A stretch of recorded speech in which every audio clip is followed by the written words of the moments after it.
دعا کرنا ہمارا کام ہے، یہ ہمارے اختیار میں ہے جی. لیکن یہ تو آپ لوگ مانیں گے نا کہ فیصلے کا اختیار اللہ پاک کے پاس ہے جی. ہم دعا کر سکتے ہیں، التجا کر سکتے ہیں اللہ پاک سے. وہ تو بہت کم ایسے مرحلے ہوتے ہیں نا، بہت کم ایسے معاملات ہوتے ہیں نا کہ پھر راضی کرنا پڑتا ہے اسے. نہیں، راضی ہو مالک، یہ چاہیے.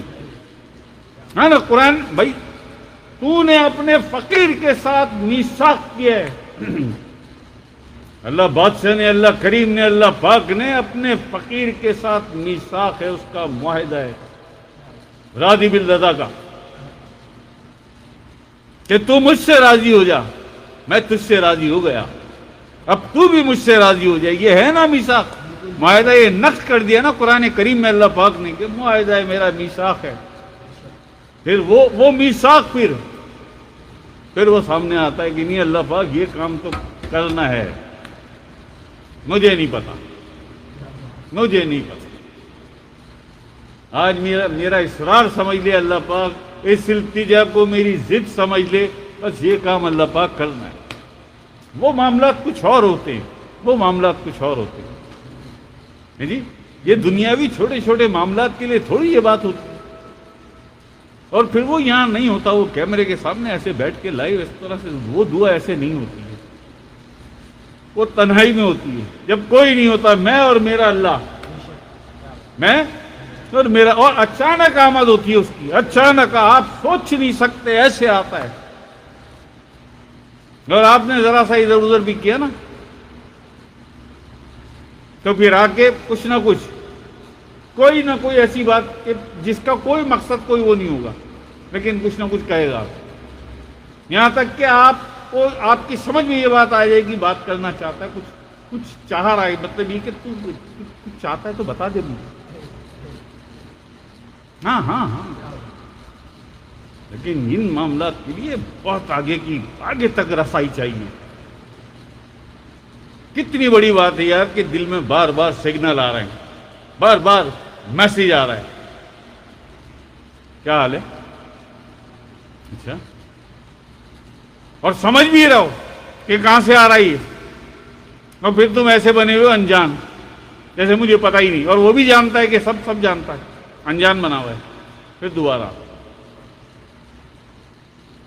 بھائی یہ پچھلی محفل میں بتایا تھا نا کہ جب پہلی بار منہ کھلتا ہے اللہ تو آواز جواب دیتا ہے، جواب ہاں بول میرے بندے. دوبارہ وہ کہتا ہے اللہ ہاں سن رہا ہوں، بول کیا چاہتا ہے.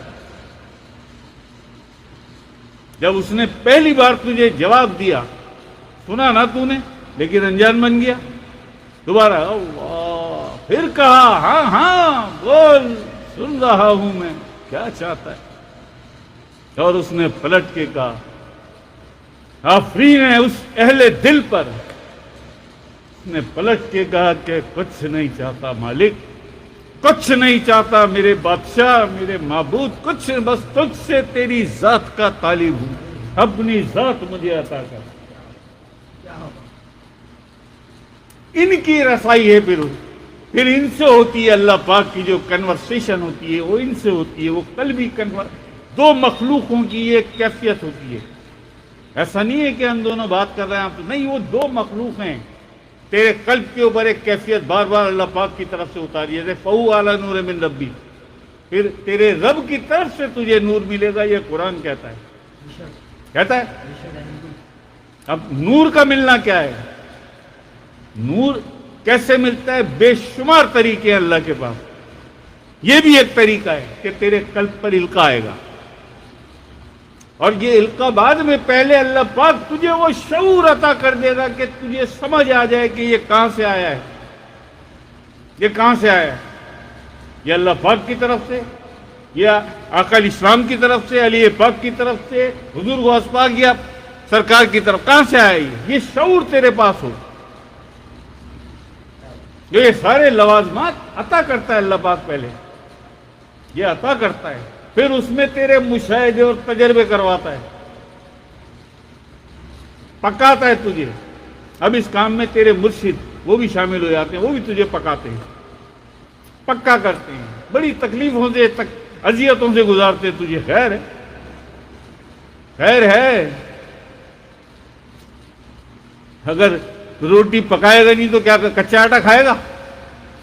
ڈالے گا نا گرم توے پہ، جب گرم توے پہ ڈلے گی پکے گی تو اس قابل ہوگی کہ تو کھا سکے اسے، یا پھر کچی کھا لے، ڈرتا ہے جی کہ جل نہ جائے میری روٹی، تو پھر کچا آٹا کھا لے، جل کیسے جائے؟ شعور ہونا چاہیے تیرے پاس شعور ہونا چاہیے کہ کتنا پکانا ہے، کتنا پکانا ہے، چپاتی کیسے بنے گی، روٹی کیسے بنے گی، پراٹھا کیسے بنے گا، زیادہ مزیدار بنانی ہے تو کیسے بنے گی، یہ شعور ہونا چاہیے نا تیرے پاس۔ بس یہی وہ شعور ہے کہ اللہ پاک کے بعد بڑے طریقے ہیں، فَهُوَ عَلَى نُورٍ مِّن رَبِّهِ کہہ دی، 4 لفظ دے دیے، اب ان کو ریسرچ میں چلے جاؤ، غور و فکر کیا کرو اللہ کیا ہے تو بھئی یہ قرآن بھی فرماتا ہے۔ جب کرو گے غور و فکر، تحقیق کرو گے تو سمجھ میں آئے گا کہ بے شمار طریقے ہیں، اپنے رب کی بارگاہ سے تجھے نور ملنا شروع ہو جائے گا۔ فَهُوَ عَلَى نُورٍ مِّن رَبِّهِ رب کی طرف سے نور ملے گا۔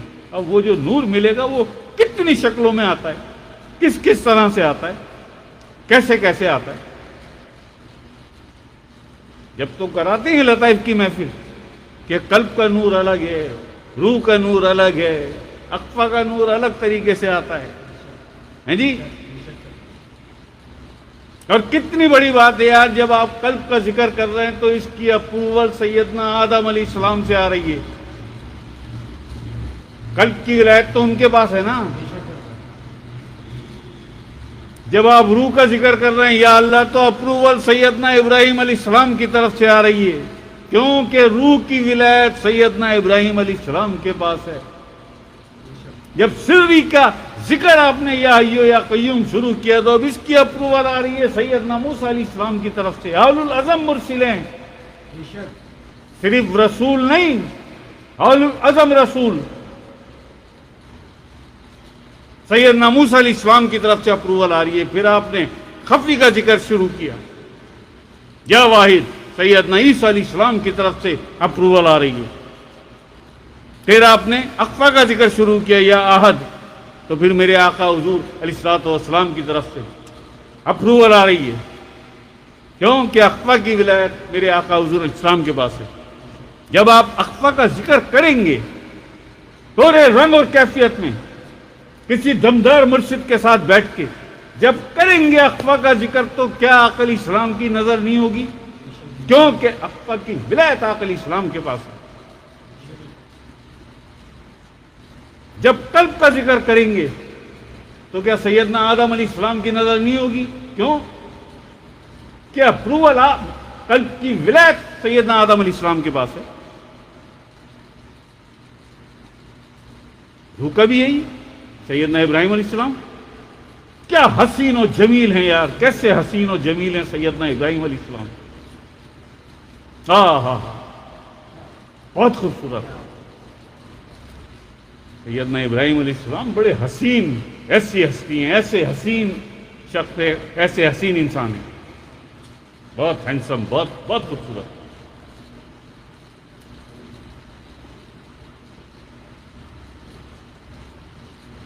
تو سیدنا ابراہیم علیہ السلام کی اپروول، پھر سیدنا موسیٰ علیہ السلام، پھر سیدنا عیسیٰ علیہ السلام، پھر آقا علیہ السلام۔